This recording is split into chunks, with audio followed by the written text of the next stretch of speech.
Rhapsody of reality. आज बुधवार 21 अक्टूबर 2020, 21 अक्टूबर 2020 Wednesday.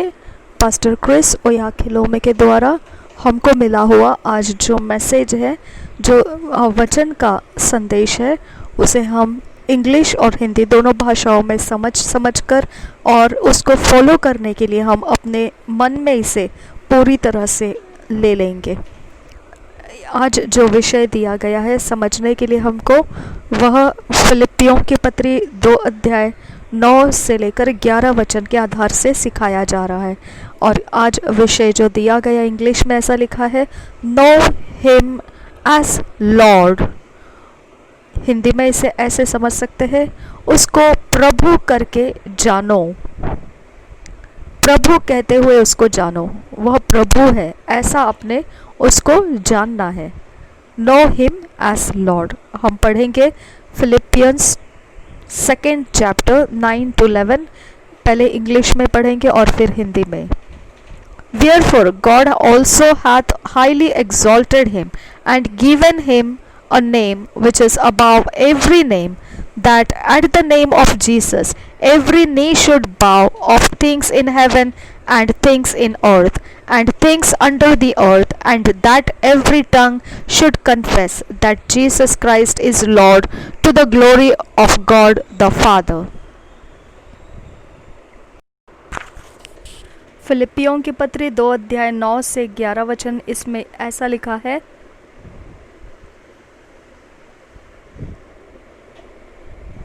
इस कारण परमेश्वर ने उसको अति महान भी किया और उसको वह नाम दिया जो सब नामों में श्रेष्ठ है, कि जो स्वर्ग में और पृथ्वी पर और पृथ्वी के नीचे है, वे सब यीशु के नाम पर घुटना टेके और परमेश्वर पिता की महिमा के लिए हर एक जीभ अंगीकार कर ले कि यीशु मसीह ही प्रभु है।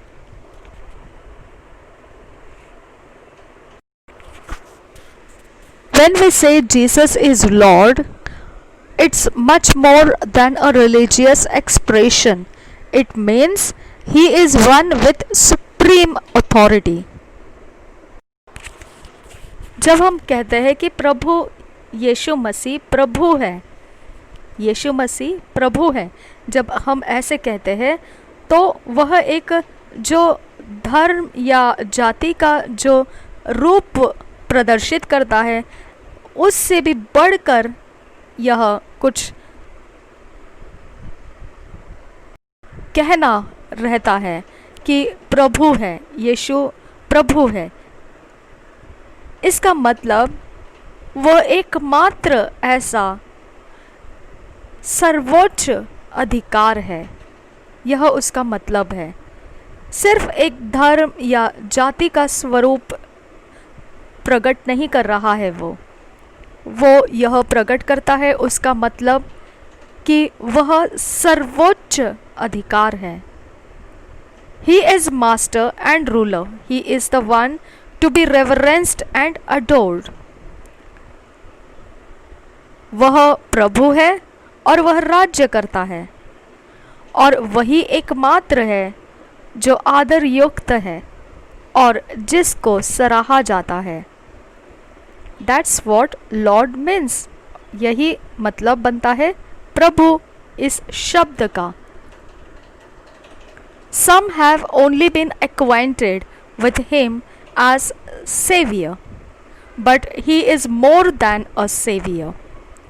कुछ लोग उसे केवल एक उद्धारकर्ता, बचाने वाला यही सोचते हुए उसके संगति में हो चुके हैं, परंतु वह उद्धारकर्ता और बचाने वाला इससे भी कुछ बढ़कर और बहुत ज़्यादा है।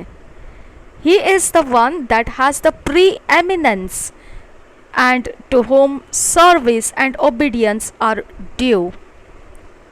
वह एक ऐसा है जिसका अस्तित्व हमारे सृष्टि से भी पहले से मौजूद है, और उसके सामने सब कार्य और आज्ञाकारिता होना ठहराया गया है। You must know Jesus in this light and walk in this consciousness every day. यह बात आपको उजियाले में समझ आनी चाहिए। प्रभु यीशु यह उजियाला और उसके उजियाले में वह कौन है, इसका हमें समझ आना ज़रूरी है। इसका हमें जानकारी होना ज़रूरी है और फिर हमने उस जानकारी के अंदर होश रखते हुए हर एक दिन जीना है।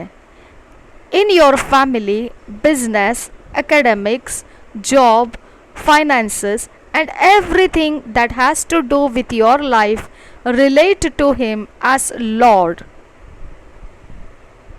आपके परिवार, व्यापार, आपका पढ़ाई लिखाई, काम काज, आर्थिक व्यवस्था और सब कुछ जो भी आपके जीवन से संबंधित रखता है, वह सब कुछ प्रभु के साथ जुड़ा हुआ है। दूसरे शब्दों में, वही एकमात्र ऐसा है जो सब कुछ के ऊपर सर्वोच्च ठहरता है। In other words, let him have supremacy and ascendancy. Let him have the final say in all that concerns you. दूसरे शब्दों में, उसी को हमारा प्रभुत्व दे दे, उसी को हमारे अंदर सर्वोच्च स्थान दे दे और उसी ने हमारे जीवन के विषय में आखिरी शब्द को कहने दे। जो भी हमारी चिंताएं हैं उस विषय के ऊपर केवल वही हमारे लिए आखिरी शब्द बोले, सब कुछ के लिए। Remember, he is the only wise God. Therefore, submit to the supremacy of his will, counsel and wisdom. याद रखिए कि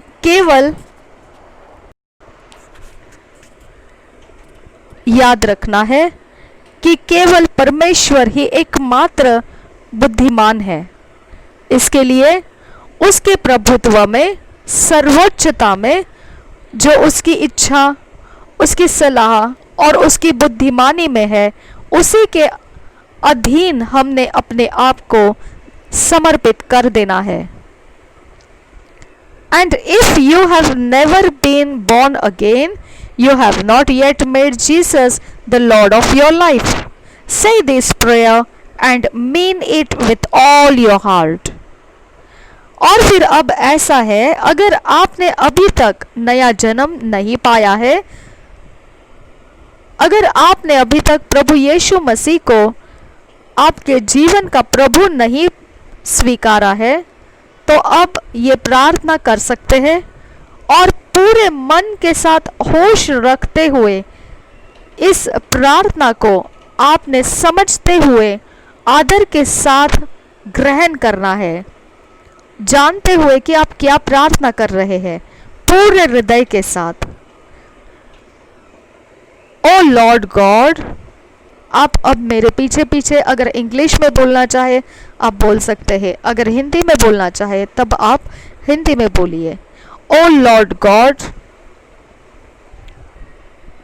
हे प्रभु परमेश्वर, I believe with all my heart in Jesus Christ, son of the living God. मैं पूरे हृदय से विश्वास करता हूं प्रभु यीशु में जीवित परमेश्वर का वो पुत्र है। I believe he died for me and God raised him from the dead. मैं विश्वास करता हूँ कि वह मेरे लिए मारा गया, वह मेरे लिए मर गया और परमेश्वर ने उसे मुर्दों में से जी उठाया। I confess that Jesus Christ is Lord of my life. मैं कबूल करता हूँ प्रभु यीशु मसीह मेरे जीवन का प्रभु है। Through him and in his name I have eternal life. I am born again. उसके द्वारा और उसके नाम में मुझे अनंत जीवन है। मैं नया जन्मा हूँ।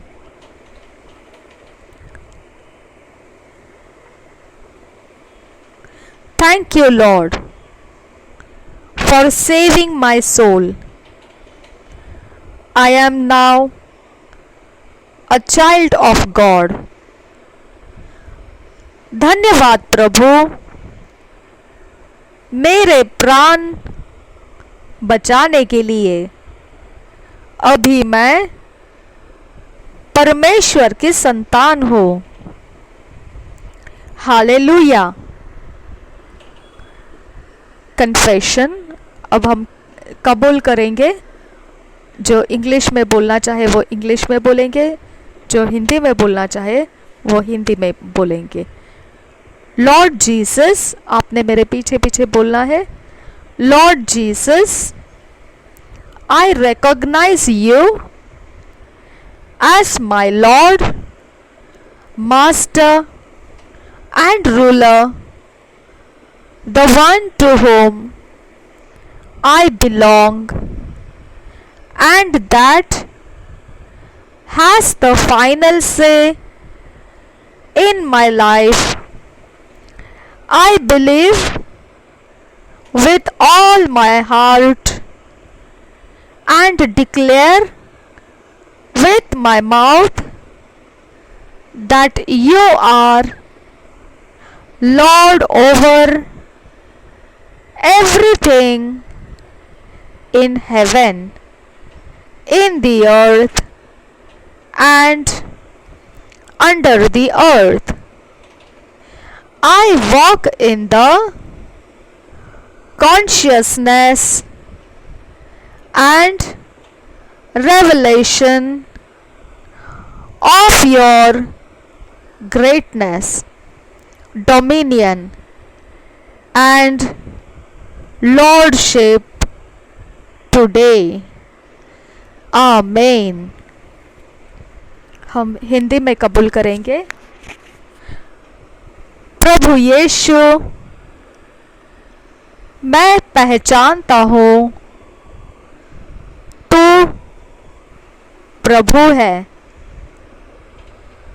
और स्वामी है और तू ही राज्य करता है।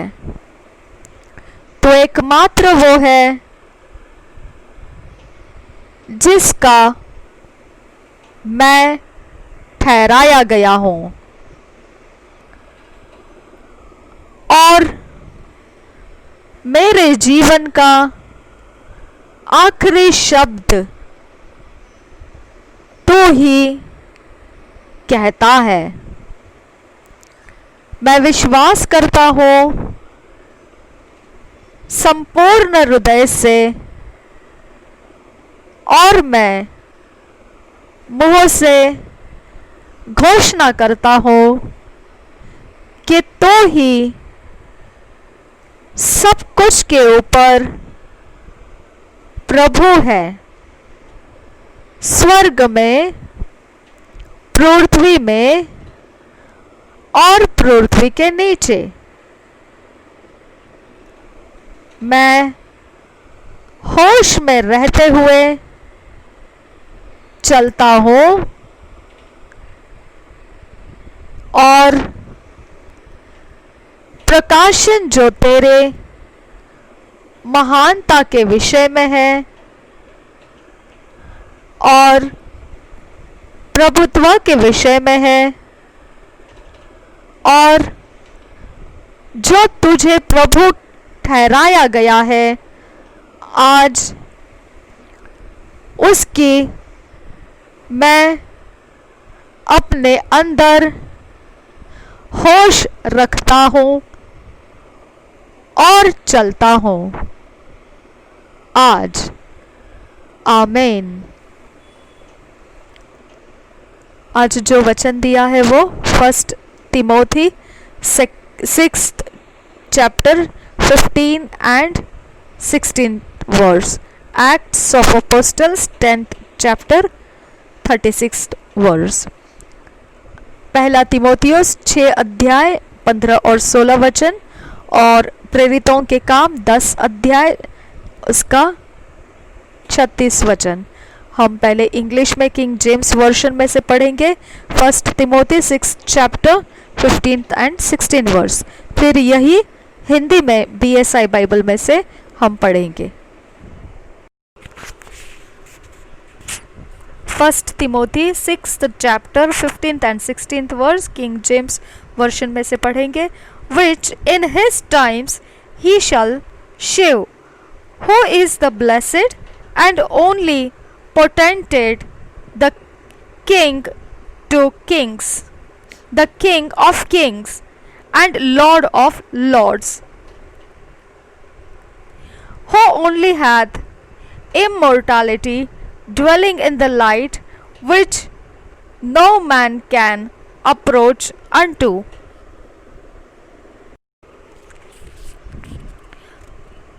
which no man can approve unto, whom no man hath seen nor can see, to whom be honor and power everlasting. Amen। पहला तिमोथियुस 6 अध्याय का 15 और 16 वचन।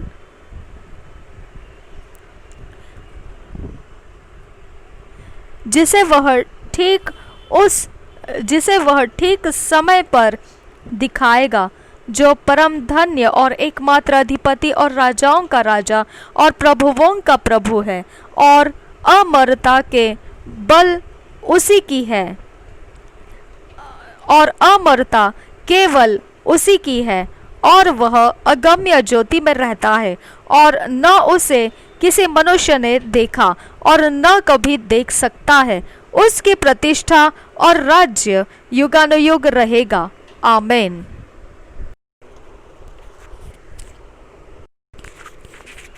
Acts of Apostle 10th chapter 36th verse, the word which God sent unto the children of Israel, preaching peace by Jesus Christ, he is Lord of all। प्रेरितों के काम 10 अध्याय 36 वचन।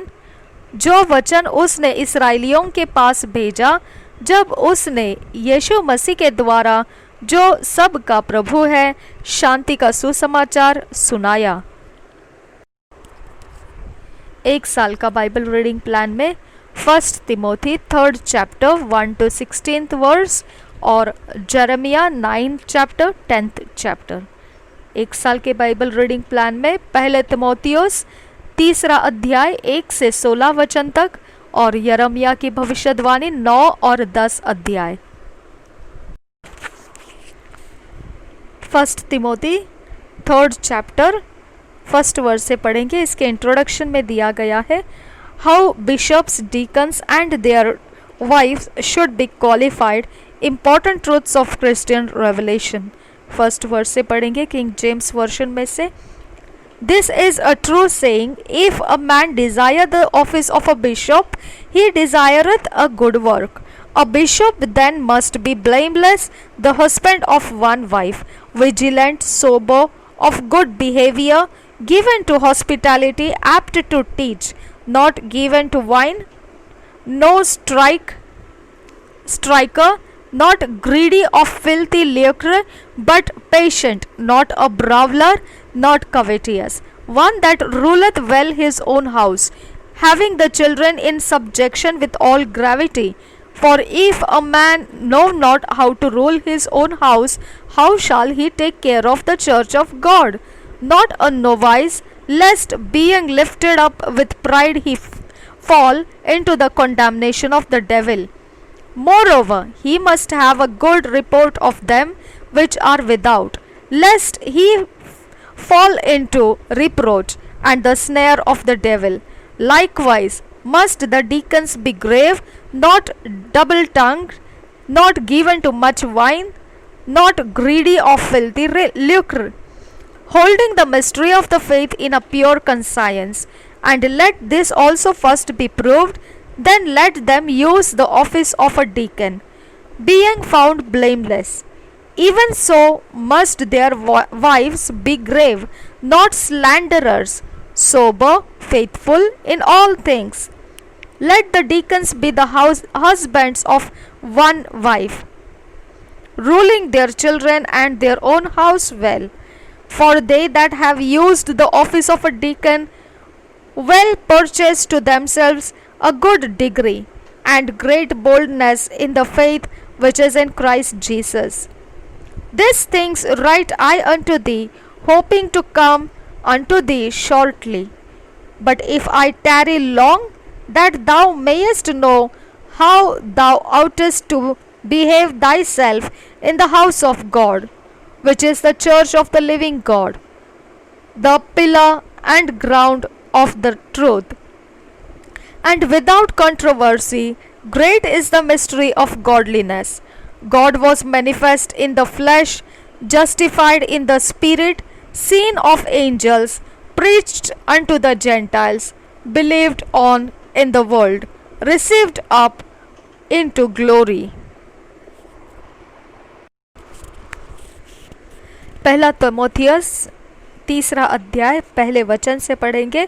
कलसिया में अध्यक्ष बिशप, पहले वचन से, यह बात सत्य है कि जो अध्यक्ष होना चाहता है वह भले काम की इच्छा करता है। यह आवश्यक है कि अध्यक्ष निर्दोष और एक ही पत्नी का पति, संयमी, सुशील, सभ्य, अतिथि सत्कार करने वाला और सिखाने में निपुण हो, पियक्कड़ या मारपीट करने वाला न हो, वरन कोमल हो और न झगड़ालू और न धन का लोभी हो, अपने घर का अच्छा प्रबंध करता हो और अपने बाल बच्चों को सारी गंभीरता से अधीन रखता हो। जब कोई अपने घर ही का प्रबंध करना न जानता हो तो परमेश्वर की कलीसिया की रखवाली कैसे करेगा? फिर यह कि नया चेला न हो, ऐसा न हो कि अभिमान करके शैतान का सा दंड पाए और बाहर वालों में भी उसका सुनाम हो। ऐसा न हो कि निंदित होकर शैतान के फंदे में फंस जाए। कलीसिया में सेवक डीकन, 8 वचन से आगे, वैसे ही सेवकों को भी गंभीर होना चाहिए, दो रंगी, पियक्कड़ और नीच कमाई के लोभी न हो, पर विश्वास के भेद को शुद्ध विवेक से सुरक्षित रखे और ये भी पहले परखे जाए, तब यदि निर्दोष निकले तो सेवक का काम करे। इसी प्रकार से स्त्रियों को भी गंभीर होना चाहिए, दोष लगाने वाली न हो, पर सचेत और सब बातों में विश्वास योग्य हो। सेवक एक ही पत्नी के पति हो और बाल बच्चों और अपने घरों का अच्छा प्रबंध करना जानते हो, क्योंकि जो सेवक का काम अच्छी तरह से कर सकते हैं वे अपने लिए अच्छा पद और विश्वास में जो मसीह यीशु पर है बड़ा साहस प्राप्त करते हैं।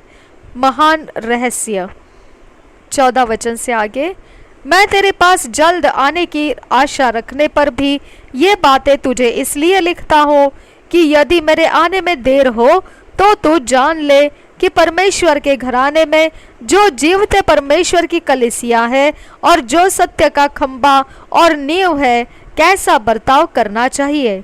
इसमें संदेह नहीं कि भक्ति का भेद गंभीर है, अर्थात वह जो शरीर में प्रकट हुआ, आत्मा में धर्मी ठहरा, स्वर्गदूतों को दिखाई दिया, अन्य जातियों में उसका प्रचार हुआ, जगत में उस पर विश्वास किया गया और महिमा में ऊपर उठाया गया।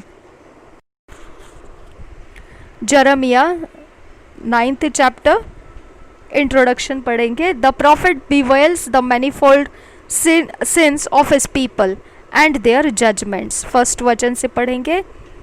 Oh, that my head were waters and mine eyes a fountain of tears, that I might weep day and night for the slain of the daughter of my people. Oh, that I had in the wilderness a lodging place of wayfaring men, that I might leave my people and go from them.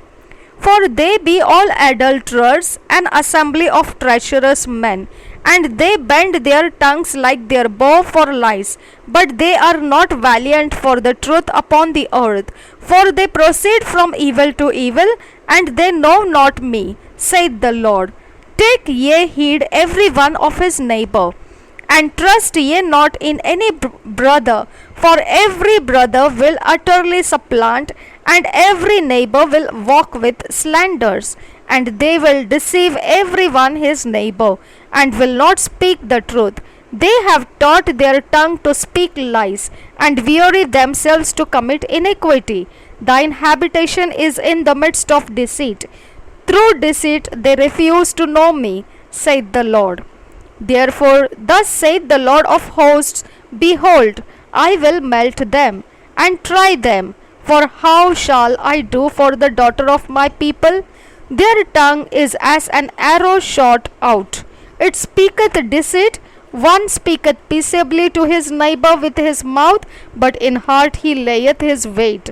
Shall I not visit them for these things? Saith the Lord. Shall not my soul be avenged on such a nation as this? For the mountains will I take up a weeping and wailing, and for the habitations of the wilderness a lamentation, because they are burned up, so that none can pass through them, neither can men hear the voice of the cattle, but the fowl of the heavens and the beast are fled, they are gone. And I will make Jerusalem heaps and a den of dragons. 11th verse. And I will make Jerusalem heaps and a den of dragons, and I will make the cities of Judah desolate, without an inhabitant. Who is the wise man that may understand this? And who is he to whom the mouth of the Lord hath spoken, that he may declare it? For what the land perisheth and is burned up like a wilderness, that none passeth through? And the Lord said, Because they have forsaken my law which I set before them, and have not obeyed my voice, neither walked therein, but have walked after the imagination of their own heart, and after Baalim, which their fathers taught them. Therefore, thus saith the Lord of hosts, the God of Israel, Behold, I will feed them, even this people with wormwood, and give them water of gall to drink. I will scatter them also among the heathen, whom neither they nor their fathers have known. And I will send a sword after them, till I have consumed them. Thus saith the Lord of hosts, Consider ye, and call for the mourning woman, that they may come, and send for cunning women, that they may come, and let them make haste and take up a wailing for us, that our eyes may run down with tears, and our eyelids gush out with waters. For a voice of wailing is heard out of Zion. How are we spoiled? We are greatly confounded, because we have forsaken the land, because our dwellings have cast us out. Yet hear the word of the Lord, O ye women, and let your ear receive the word of his mouth, and teach your daughters wailing, and every one her neighbor lamentation. For death is come up into our windows and is entered into our palaces to cut off the children from without and the young men from the streets. Speak, thus saith the Lord. Even the carcasses of men shall fall as dung upon the open field, and as the handful after the harvestman, and none shall gather them. Thus saith the Lord. Let not the wise man glory in his wisdom, neither let the mighty man glory in his might. Let not the rich man glory in his riches, but let him that glorieth glory in this, that he understandeth and knoweth me, that I am the Lord, which exercise loving kindness, judgment, and righteousness in the earth, for in these things I delight, saith the Lord.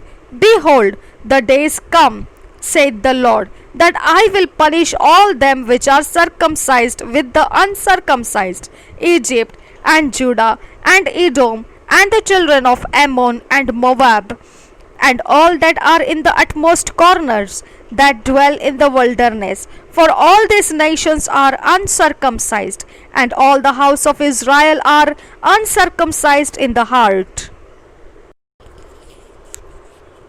Chapter 10th. Introduction. Great disparity between God and idols. The people warned for a removal. Their desolation lamented.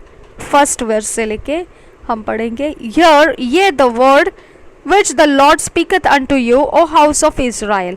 Thus saith the Lord, learn not the way of the heathen, and be not dismayed at the signs of heaven. For the heathen are dismayed at them, for the customs of the people are vain. For one cutteth a tree out of the forest, the work of the hands of the workmen with the axe. They deck it with silver and with gold. They fasten it with nails and with hammers, that it move not. They are upright as the palm tree, but speak not. They must needs be borny, because they cannot go. Be not afraid of them, for they cannot do evil. Neither also is it in them to do good, for as much as there is none like unto thee. For as much as there is none like unto thee, O Lord, thou art great, and thy name is great in might. Who would not fear thee, O King of nations? For to thee doeth it appertain.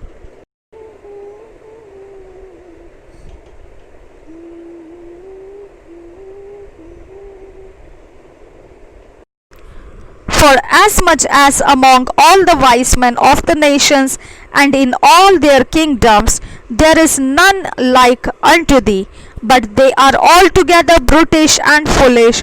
The stock is a doctrine of vanities.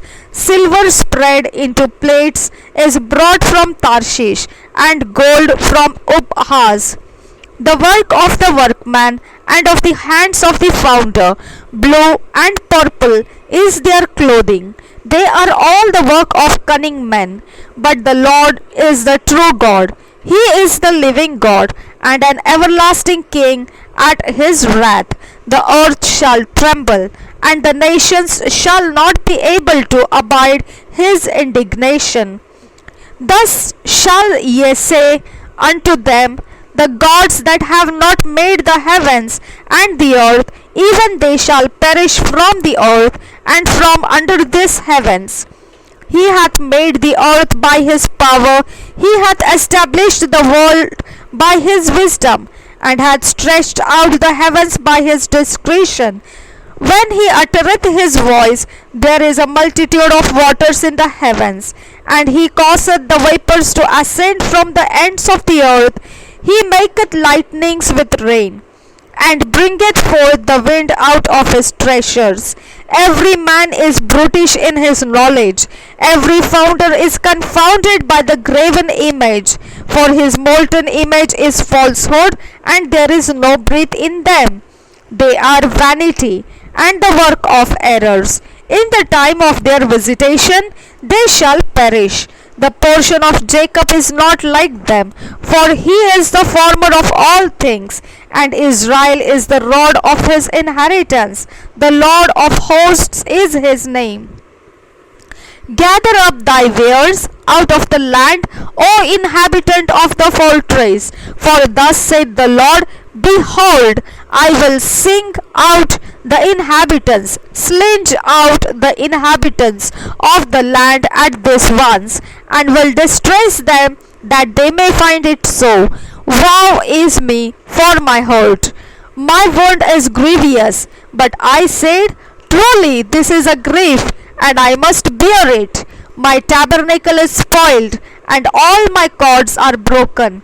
My children are gone forth of me, and they are not. There is none to stretch forth my tent any more, and to set up my curtains. For the pastors are become brutish, and have not sought the Lord. Therefore they shall not prosper, and all their flocks shall be scattered. Behold, the noise of the bruit is come, and a great commotion out of the north country, to make the cities of Judah desolate, and a den of dragons. O Lord, I know that the way of man is not in himself. It is not in man that walketh to direct his steps. O Lord, correct me, but with judgment, not in thine anger, lest thou bring me to nothing. Pour out thy fury upon the heathen that know thee not, and upon the families that call not on thy name. For they have eaten up Jacob, and devoured him, and consumed him, and have made his habitation desolate. यिर्मयाह की भविष्यवाणी 9 अध्याय पहले वचन से, BSI Bible Hindi में से। भला होता कि मेरा सिर जल ही जल और मेरी आंखें आंसुओं का सोता होती, कि मैं रात दिन अपने मारे हुए लोगों के लिए रोता रहता। भला होता कि मुझे जंगल में बटोहियों का कोई टिकाव मिलता, कि मैं अपने लोगों को छोड़कर वहीं चला जाता, क्योंकि वे सब व्यभिचारी हैं। वे विश्वासघातियों का समाज है।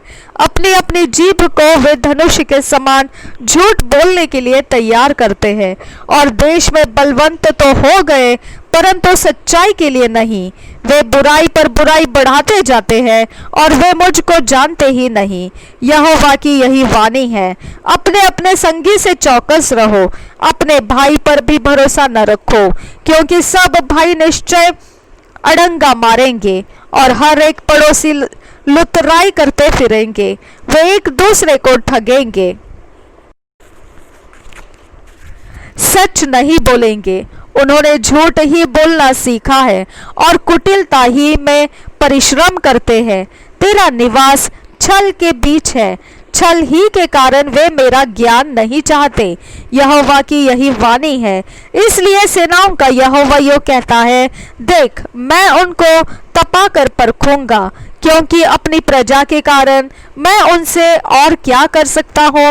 उनकी जीभ काल के तीर के समान बेधने वाली है, उससे छल की बातें निकलती है। वे मुंह से तो एक दूसरे से मेल की बातें बोलते हैं, पर मन ही मन एक दूसरे की घात में लगे रहते हैं। क्या मैं ऐसी बातों का दंड ना दूं? यहोवा की यह वाणी है। क्या मैं ऐसी जाति से अपना बदला न लूं?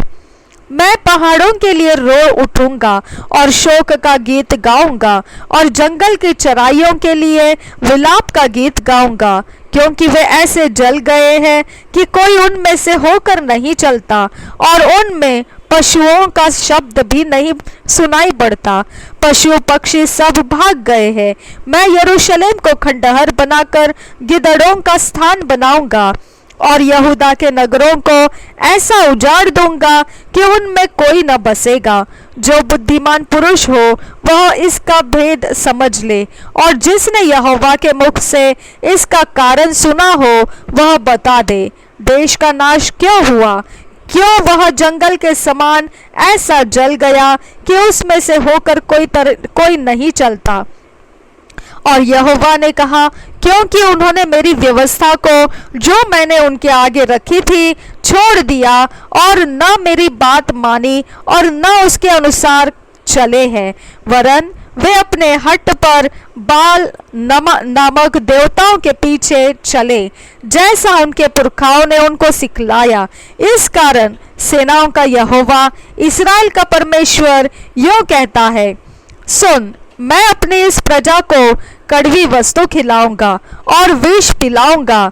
मैं उन लोगों को ऐसी जातियों में तितर बितर करूंगा जिन्हें न तो वे न उनके पुरखा जानते थे, और जब तक उनका अंत न हो जाए तब तक मेरी ओर से तलवार उनके पीछे पड़ी रहेगी।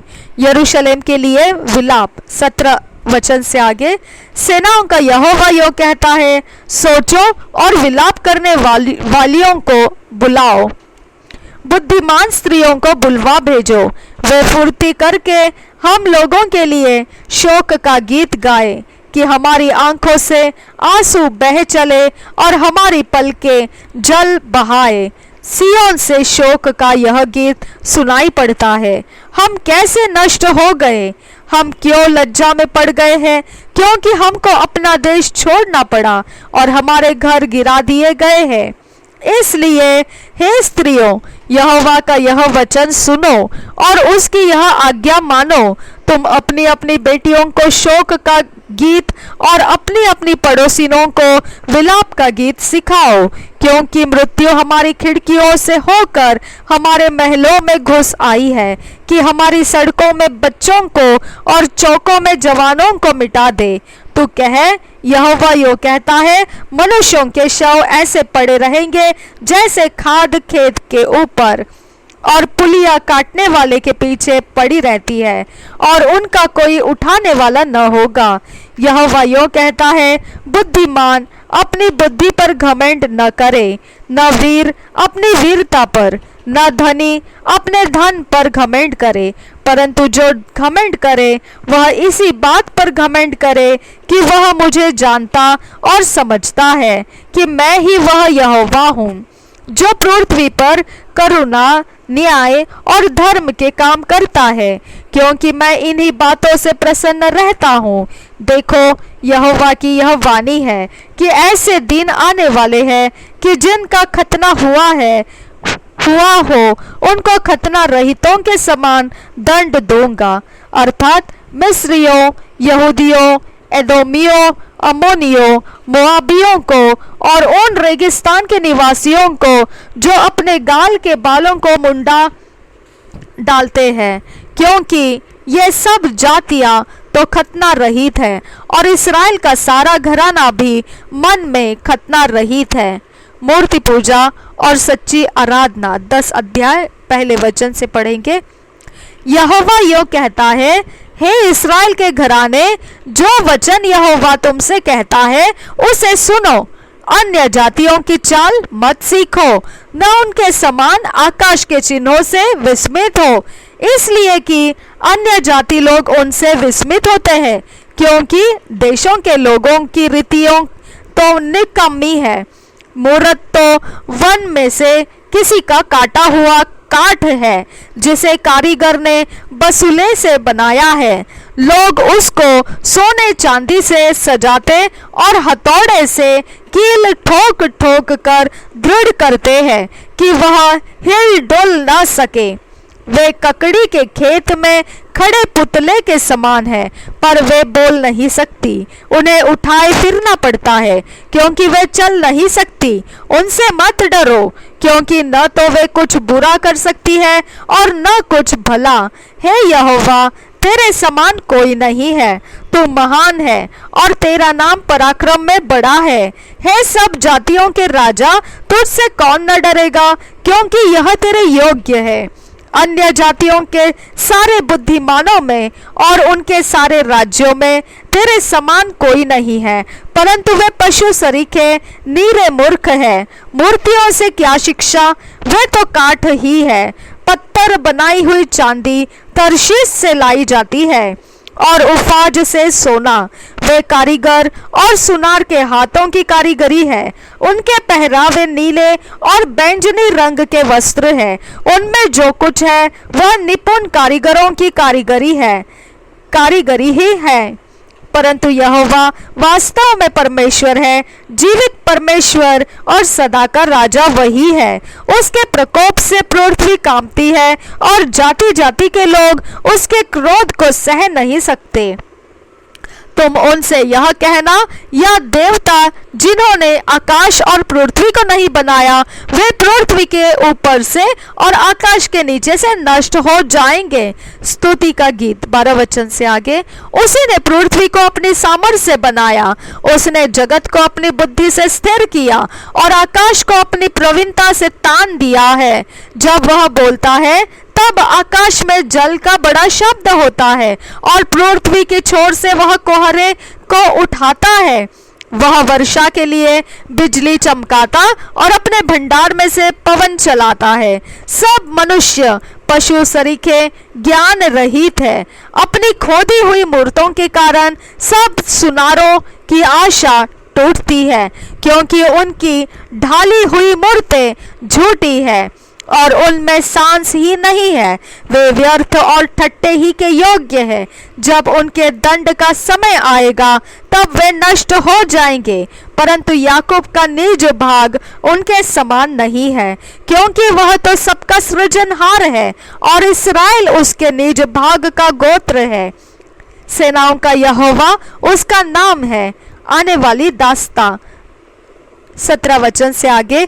हे घेरे हुए नगर के रहने वालों, अपनी गठरी भूमि पर से उठा, क्योंकि यहोवा यो कहता है, मैं अब की बार इस देश के रहने वालों को मानो गोफन में रखकर फेंक दूंगा और उन्हें ऐसे ऐसे संकट में डालूंगा कि उनकी समझ में भी नहीं आएगा।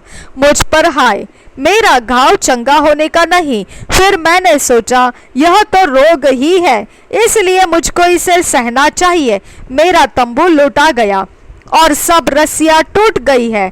मेरे बच्चे मेरे पास से चले गए और नहीं है। अब कोई नहीं रहा जो मेरे तंबू को ताने और मेरी कनाते खड़े करे, क्योंकि चरवाहे पशु सरीखे है और वे यहोवा को नहीं पुकारते, इसी कारण वे बुद्धि से नहीं चलते और उनकी सब भेड़ें तितर पितर हो गई है। सुन, एक शब्द सुनाई देता है, देख वह आ रहा है। उत्तर दिशा से बड़ा हुल्लड़ मच रहा है, ताकि यहूदा के नगरों को उजाड़ कर गिदड़ों का स्थान बना दे। हे यहोवा, मैं जान गया हूँ कि मनुष्य का मार्ग उसके वश में नहीं है। मनुष्य चलता तो है, परंतु उसके डग उसके अधीन नहीं है। हे यहोवा, मेरी ताड़ना कर, पर न्याय से क्रोध में आकर नहीं। कहीं ऐसा न हो कि मैं नष्ट हो जाऊं। जो जाति तुझे नहीं जानती और जो तुझसे प्रार्थना नहीं करती, उन्हीं पर अपनी जलजलाहट उंडेल, क्योंकि उन्होंने याकूब को निगल लिया, वरन उसे खाकर अंत कर दिया है और उसके निवास स्थान को उजाड़ दिया है। 2 साल का बाइबल रीडिंग प्लान में Hebrews 10th chapter 19 to 39 verse, Ezekiel 20 chapter, इब्रानी की पत्री 10 अध्याय 19 से 39 और यहेजकियल की भविष्यवाणी 20 अध्याय। हम पहले इंग्लिश में और फिर हिंदी में पढ़ेंगे। हेब्रियो 10th chapter 19 to 39 king James version में से पढ़ेंगे।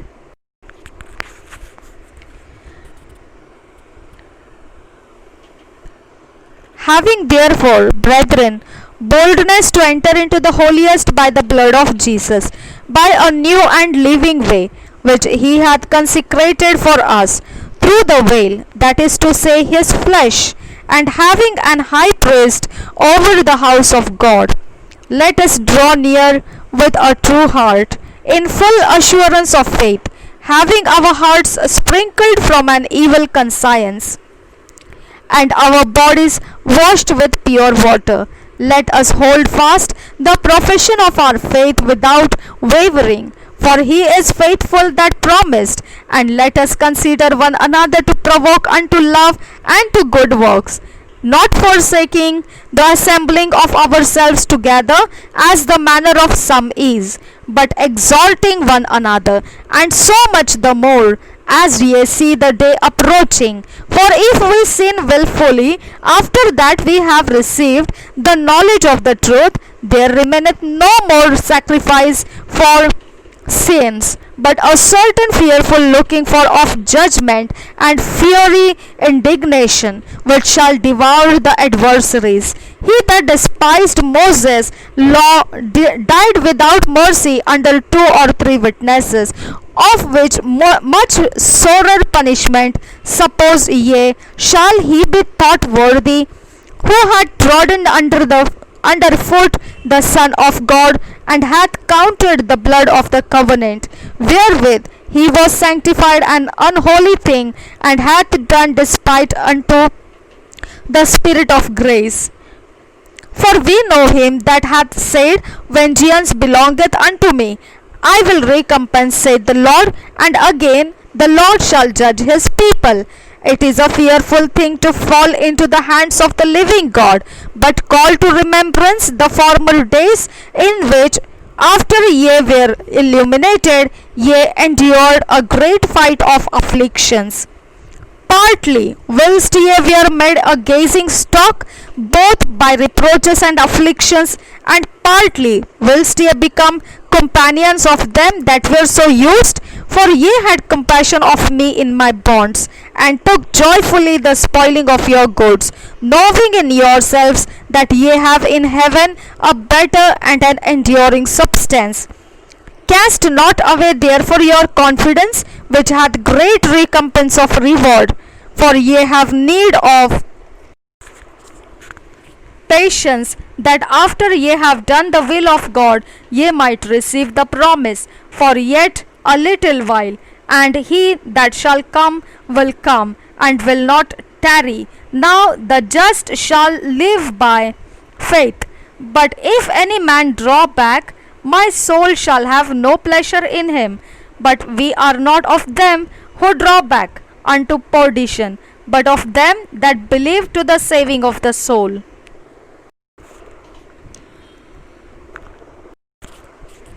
इब्रानियों की पत्री 10 अध्याय 19 वचन से आगे पढ़ेंगे। परमेश्वर के समीप जाए 19 वचन से लेकर शुरू करेंगे। इसलिए हे भाइयों, जब हमें यीशु के लहू के द्वारा उस नए और जीवते मार्ग से पवित्र स्थान में प्रवेश करने का हिया हो गया है, जो उसने पर्दे अर्थात अपने शरीर में से होकर हमारे लिए अभिषेक किया है, और इसलिए कि हमारा ऐसा महान याजक है जो परमेश्वर के घर का अधिकारी है, तो आओ हम सच्चे मन और पूरे विश्वास के साथ और विवेक का दोष दूर करने के लिए हृदय पर छिड़काव लेकर और देह को शुद्ध जल से धुलवा कर परमेश्वर के समीप जाए। आओ हम अपनी आशा के अंगीकार को दृढ़ता से थामे रहे, क्योंकि जिसने प्रतिज्ञा की है वह सच्चा है, और प्रेम और भले कामों में उसकाने के लिए हम एक दूसरे की चिंता किया करें, और एक दूसरे के साथ इकट्ठा होना न छोड़े, जैसे कि कितनों की रीति है, पर एक दूसरे को समझाते रहे, और ज्यों-ज्यों उस दिन को निकट आते देखो, त्यों-त्यों और भी अधिक यह किया करो। क्योंकि सच्चाई की पहचान प्राप्त करने के बाद यदि हम जानबूझकर पाप करते रहे, तो पापों के लिए फिर कोई बलिदान बाकी नहीं। हाँ, दंड का एक भयानक बाट जोहना और आग का ज्वलन बाकी है, जो विरोधियों को भस्म कर देगा। जब मूसा की व्यवस्था का न मानने वाला 2 या 3 जनों की गवाही पर बिना दया के मार डाला जाता है, तो सोच लो कि वह कितने और भी भारी दंड के योग्य ठहरेगा, जिसने परमेश्वर के पुत्र को पांवों से रौंदा और वाचा के लहू को जिसके द्वारा वह पवित्र ठहराया गया था, अपवित्र जाना है और अनुग्रह के आत्मा का अपमान किया। क्योंकि हम उसे जानते हैं जिसने कहा, पलटा लेना मेरा काम है, मैं ही बदला दूंगा। और फिर यह कि प्रभु अपने लोगों का न्याय करेगा। जीवते परमेश्वर के हाथों में पड़ना भयानक बात है, परंतु उन पिछले दिनों को स्मरण करो जिनमें तुम ज्योति पाकर दुखों में के बड़े संघर्ष में स्थिर रहे। कभी कभी तो योग कि तुम निंदा और क्लेश सहते हुए तमाशा बने, और कभी यो कि तुम उनके साझी हुए जिनके दुर्दशा की जाती थी, क्योंकि तुम कैदियों के दुख में भी दुखी हुए और अपनी संपत्ति भी आनंद से लूटने दी, यह जानकर कि तुम्हारे पास एक और भी उत्तम और सर्वदा ठहरने वाली संपत्ति है। इसलिए अपना हियाव न छोड़ो, क्योंकि उसका प्रतिफल बड़ा है। क्योंकि तुम्हें धीरज धरना आवश्यक है, ताकि परमेश्वर की इच्छा को पूरी करके तुम प्रतिज्ञा का फल पाओ। क्योंकि अब बहुत ही थोड़ा समय रह गया है, जबकि आने वाला आएगा और देर न करेगा। पर मेरा धर्मी जन विश्वास से जीवित रहेगा, और यदि वह पीछे हट जाए तो मेरा मन उससे प्रसन्न न होगा। पर हम हटने वाले नहीं कि नाश हो जाए, पर विश्वास करने वाले हैं कि प्राणों को बचाए। Ezekiel chapter 20. God refuses to be consulted by the elders of Israel. Their rebellions, he threatens to rule them with rigor, but promises to gather them. First verse से पढ़ेंगे। And it came to pass in the 7th year, in the 5th month, the 10th day of the month, that certain of the elders of Israel came to enquire of the Lord, and sat before me. Then came the word of the Lord unto me, saying, Son of man, speak unto the elders of Israel, and say unto them, Thus saith the Lord God, Are ye come to enquire of me? As I live, saith the Lord God, I will not be enquired of by you. Wilt thou judge them, son of man? Wilt thou judge them, cause them to know the abominations of their fathers? And say unto them, Thus saith the Lord God, In the day when I chose Israel, and lifted up mine hand unto the seed of the house of Jacob, and made myself known unto them in the land of Egypt, when I lifted up mine hand unto them, saying, I am the Lord your God, in the day that I lifted up my hand unto them to bring them forth of the land of Egypt into a land that I had espied for them, flowing with milk and honey, which is the glory of all lands. Then said I unto them, Cast ye away every man the abominations of his eyes, and defile not yourselves with the idols of Egypt. I am the Lord your God. But they rebelled against me, and would not hearken unto me. They did not every man cast away the abominations of their eyes, neither did they forsake the idols of Egypt. Then I said, I will pour out my fury upon them, to accomplish my anger against them in the midst of the land of Egypt. But I wrath for my name's sake, that it should not be polluted before the heathen, among whom they were, in whose sight I made myself known unto them, in bringing them forth out of the land of Egypt. Wherefore I caused them to go forth out of the land of Egypt, and brought them into the wilderness, and I gave them my statutes, and shewed them my judgments, which if a man do, and if a man do, he shall even live in them. Moreover, also I gave them my Sabbaths, to be a sign between me and them, that they might know that I am the Lord that sanctified them. But the house of Israel rebelled against me in the wilderness. They walked not in my statutes, and they despised my judgments, which if a man do, he shall even live in them. And my Sabbaths they greatly polluted. Then I said, I would pour out my fury upon them in the wilderness to consume them, but I wrath for my name's sake, that it should not be polluted before the heathen, in whose sight I brought them out. Yet also I lifted up my hand unto them in the wilderness, that I would not bring them into the land which I had given them.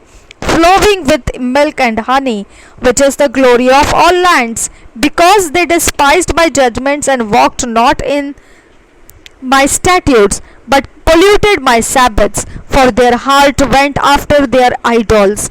Nevertheless, mine eye spared them from destroying them, neither did I make an end of them in the wilderness. But I said unto their children in the wilderness, walk ye not in the statutes of your fathers, neither observe their judgments, nor defile yourselves with their idols.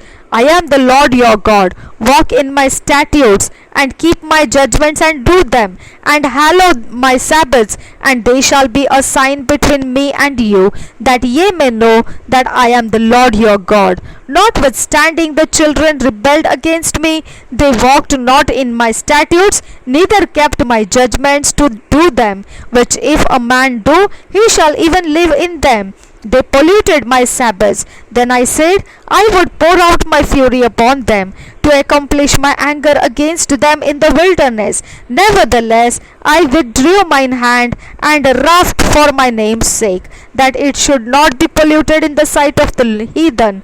In whose sight I brought them forth, I lifted up mine hand up unto them also in the wilderness, that I would scatter them among the heathen, and disperse them through the countries, because they had not executed my judgments, but had despised my statutes, and had polluted my Sabbaths, and their eyes were after their fathers' idols. Wherefore I gave them also statutes that were not good, and judgments whereby they should not live. And I polluted them in their own gifts, in that they caused to pass through the fire all that openeth the womb, that I might make them desolate, to the end that they might know that I am the Lord. Therefore, Son of man, speak unto the house of Israel, and say unto them, Thus saith the Lord God, Yet in this your fathers have blasphemed me,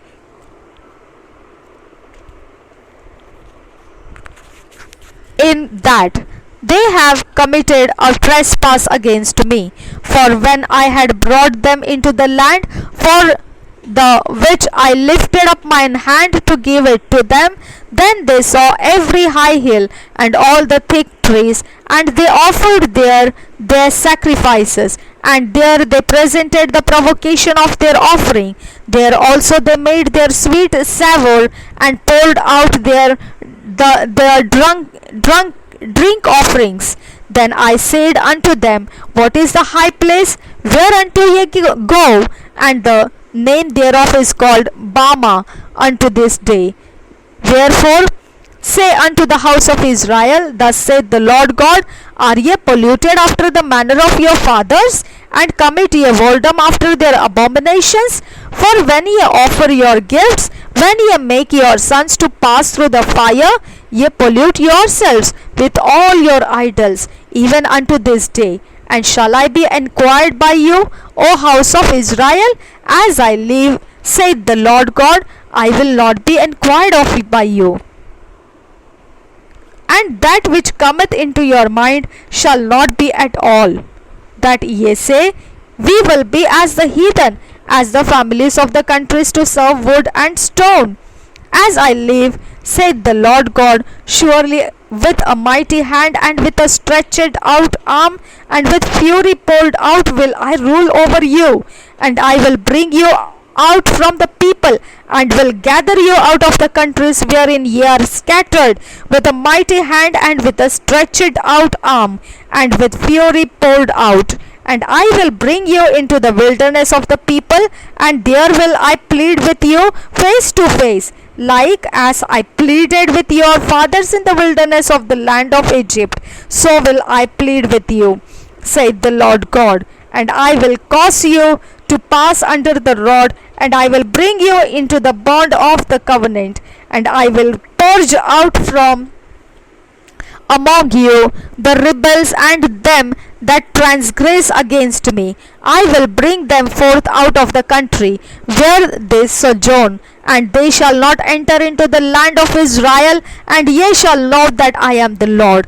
As for you, O house of Israel, Thus saith the Lord God, Go ye, serve ye, every one his idols, and hereafter also, if ye will not hearken unto me, but pollute ye my holy name no more with your gifts and with your idols.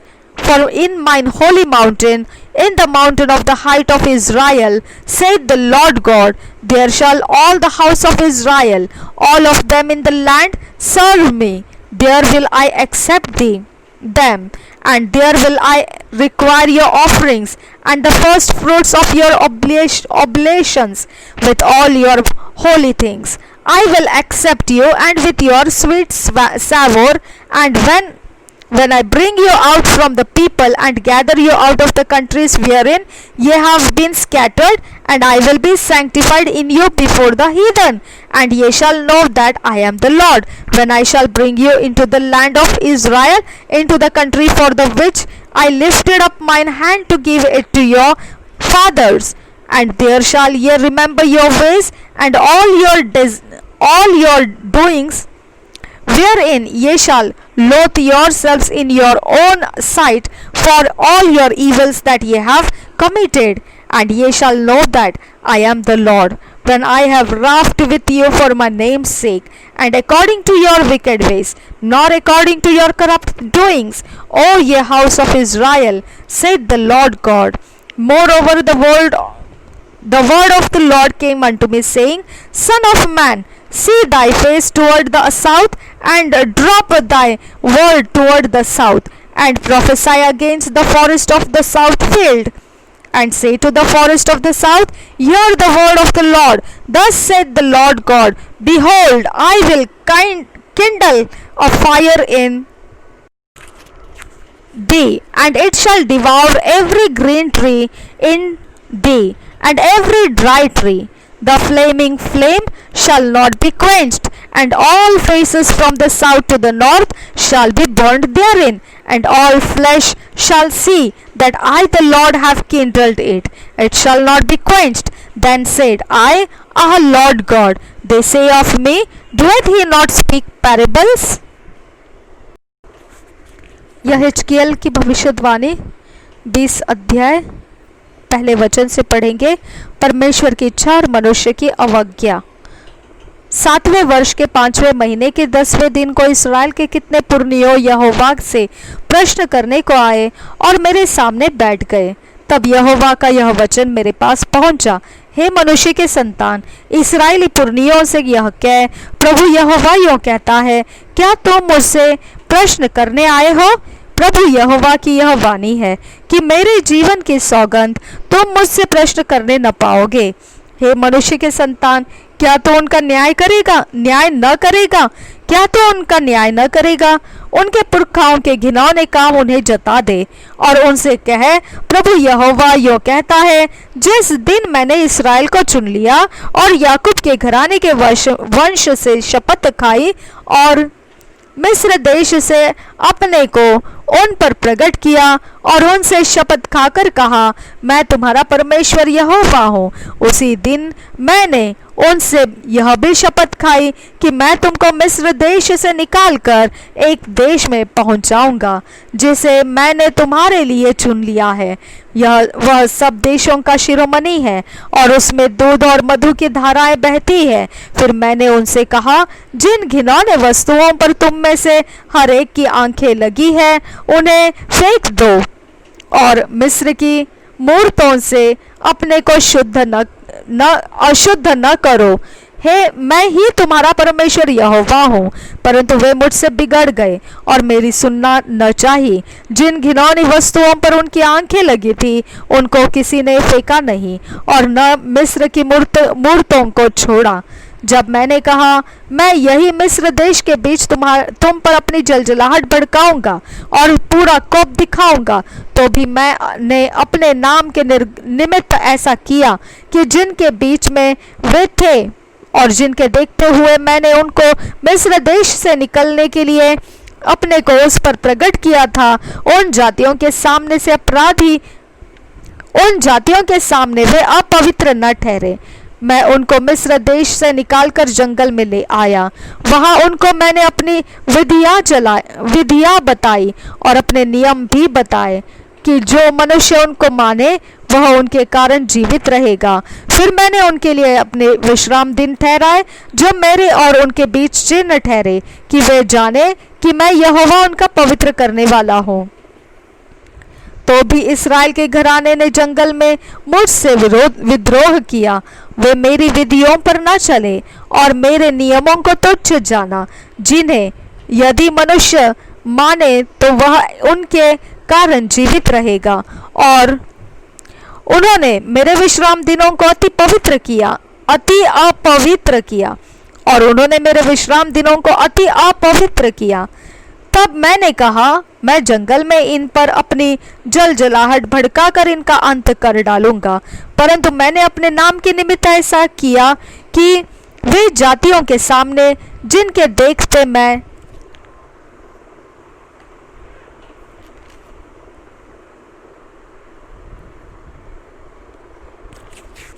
उनको निकाल लाया था, अपवित्र न ठहरे। फिर मैंने जंगल में उनसे शपथ खाई कि जो देश मैंने उनको दे दिया और जो सब देशों का शिरोमणि है, जिसमें दूध और मधु की धाराएं बहती है, उसमें उन्हें न पहुंचाऊंगा, क्योंकि उन्होंने मेरे नियम तुच्छ जाने और मेरे विधियों पर न चले और मेरे विश्राम दिन अपवित्र किए थे, इसलिए कि उनका मन उनकी मूर्तों की ओर लगा रहा। तो भी मैंने उन पर कृपा की दृष्टि की और उन्हें नष्ट न किया और न जंगल में पूरी रीति से उनका अंत कर डाला। फिर मैंने जंगल में उनके संतान से कहा, अपने पुरखाओं के विधियों पर न चलो और न उनकी रीतियों को मानो और न उनकी मूर्तियों को पूज कर अपने को अशुद्ध करो। मैं तुम्हारा परमेश्वर यहोवा हूँ। मेरी विधियों पर चलो और मेरे नियमों को मानने की चौकसी करो और मेरे विश्राम दिन को पवित्र मानो, कि वे मेरे और तुम्हारे बीच चिन्ह ठहरे, और जिससे तुम जानो कि तुम्हारा परमेश्वर यहोवा है। परंतु उनके संतान ने भी मुझसे विद्रोह किया और मेरी विधियों पर न चले, न मेरे नियमों के मानने में चौकसी की, जिन्हें यदि मनुष्य माने तो वह उनके कारण जीवित रहेगा। मेरे विश्राम दिनों के उन्होंने अपवित्र किया है। तब मैंने कहा, मैं जंगल में उन पर अपनी जलजलाहट भड़काकर अपना कोप दिखलाऊंगा। तो भी मैंने हाथ खींच लिया और अपने नाम के निमित्त ऐसा किया कि उन जातियों के सामने जिनके देखते हुए मैं उन्हें निकाल सकता था, वे अपवित्र न ठहरे। फिर मैंने जंगल में उनसे शपथ खाई कि मैं तुम्हें जाति जाति में तितर बितर करूंगा और देश देश में छितरा दूंगा, क्योंकि उन्होंने मेरे नियम को न माने, मेरी विधियों को भी तुच्छ जाना, मेरे विश्राम दिन को अपवित्र किया और अपने पुरखाओं की मूर्तों की ओर आंखें लगी रही। फिर मैंने उनके लिए ऐसी विधियां ठहराई जो अच्छी न थी और ऐसी रीतियां जिनके कारण वे जीवित न रह सके।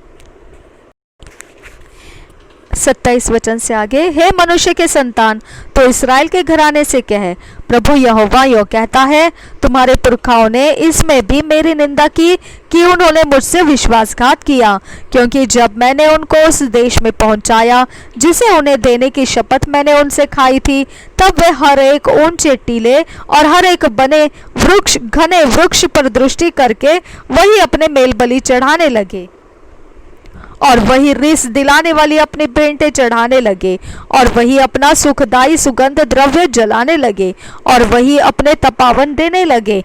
तब मैंने उनसे पूछा, जिस ऊंचे स्थान को तुम लोग जाते हो उससे क्या प्रयोजन है? इससे उसका नाम आज तक बामा कहलाता है। इसलिए इस्राएल के घराने से कह, प्रभु यहोवा तुमसे यह पूछता है, क्या तुम भी अपने पुरखाओं की रीति पर चलकर अशुद्ध होकर और उनके घिनौने कामों के अनुसार व्यभिचारिणी के समान काम करते रहोगे? आज तक जब तुम अपनी भेंटे चढ़ाते और अपने बाल बच्चों को होम करके आग में चढ़ाते हो, तब तब तुम अपनी मूर्तों के कारण अशुद्ध ठहरते हो। हे इस्राएल के घराने, क्या तुम मुझसे पूछने पाओगे? प्रभु यहोवा की यह वाणी है, मेरे जीवन की शपथ तुम मुझसे पूछने न पाओगे। जो बात तुम्हारे मन में आती है, हम काठ और पत्थर के उपासक होकर जाति जाति और देश देश के कुलों के समान हो जाएंगे, वह किसी भांति पूरी नहीं होने का। परमेश्वर दंड देता और क्षमा भी करता है। 33 वचन। प्रभु यहोवा यूं कहता है, मेरे जीवन की शपथ, मैं निश्चय बलि हाथ और बढ़ाई हुई भुजा से और भड़काई हुई जलजलाहट के साथ तुम्हारे ऊपर राज्य करूंगा।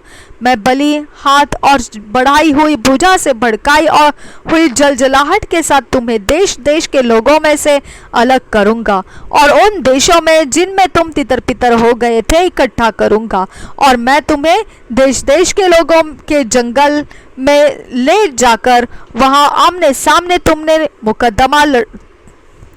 तुमसे मुकदमा लड़ूंगा। जिस प्रकार मैं तुम्हारे पूर्वजों के मिस्र देश रूपी जंगल में मुकदमा लड़ता था, उसी प्रकार तुमसे मुकदमा लड़ूंगा।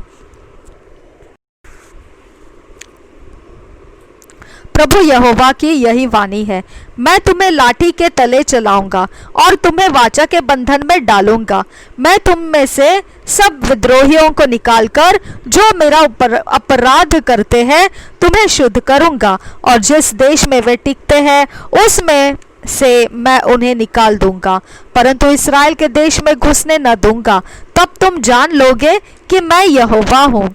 हे इस्राएल के घराने, तुमसे तो प्रभु यहोवा यूं कहता है, जाकर अपनी अपनी मूर्तों की उपासना करो, और यदि तुम मेरी न सुनोगे जो आगे को भी यही किया करो, परंतु मेरे पवित्र नाम को अपने बेटों के और मूर्तों के द्वारा फिर अपवित्र न करना। क्योंकि प्रभु यहोवा की यह वाणी है कि इस्राएल का सारा घराना अपने देश में मेरी पवित्र पर्वत पर, इस्राएल के ऊंचे पर्वत पर सब का सब मेरी उपासना करेगा। वही मैं उनसे प्रसन्न होऊंगा, और वही मैं तुम्हारी उठाई हुई भेंटें और चढ़ाई हुई उत्तम वस्तुएं और तुम्हारी सब पवित्र की हुई वस्तुएं तुमसे लिया करूंगा।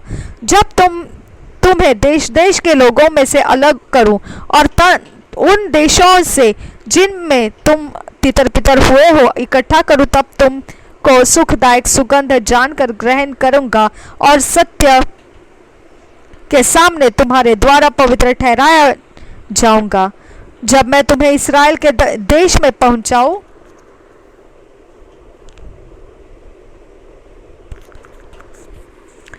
जिसके देने की शपथ मैंने तुम्हारे पूर्वजों से खाई थी, तब तुम ज्ञात लोगे कि मैं यहोवा हूँ। वहां तुम अपनी चाल चलन और अपने सब कामों को जिनके करने से तुम अशुद्ध हुए हो करना स्मरण करोगे, और अपने सब बुरे कामों के कारण अपनी दृष्टि में घिनौना ठहरोगे। हे इस्राएल के घराने, जब मैं तुम्हारे साथ तुम्हारे बुरे चाल चलन और बिगड़े हुए कामों के अनुसार नहीं, परंतु अपने ही नाम के निमित्त बर्ताव करो, तब तुम जान लोगे कि मैं यहोवा हूँ। प्रभु यहोवा की यही वाणी है। दक्षिण में आग। 45 वचन से पढ़ेंगे। यहोवा का यह वचन मेरे पास पहुंचा, हे मनुष्य के संतान, अपना सुख दक्षिण की ओर कर, दक्षिण की ओर अपना मुख दक्षिण की ओर कर, दक्षिण की ओर वचन सुना, और दक्षिण देश के वन के विषय में भविष्यवाणी कर, और दक्षिण देश के वन से कह, यहोवा का यह वचन सुन। प्रभु यहोवा यूं कहता है, मैं तुझ में आग लगाऊंगा, और तुझ में क्या हरे क्या सूखे जितने पेड़ हैं सबको वह भस्म करेगी। उसकी धधकती ज्वाला न खुलेगी और न उसके कारण दक्षिण से उत्तर तक सब के मुख झुलस जाएंगे। तब सब प्राणियों को सूझ पड़ेगा कि वह आज यहोवा की लगाई हुई है और वह कभी ना बुझेगी। तब मैंने कहा, हाय परमेश्वर यहोवा, लोग तो मेरे विषय में कहा करते हैं कि क्या वह दृष्टांत ही का कहने वाला नहीं है। प्रभु यीशु हम सबके साथ बना रहे। आमीन, आमीन, आमीन।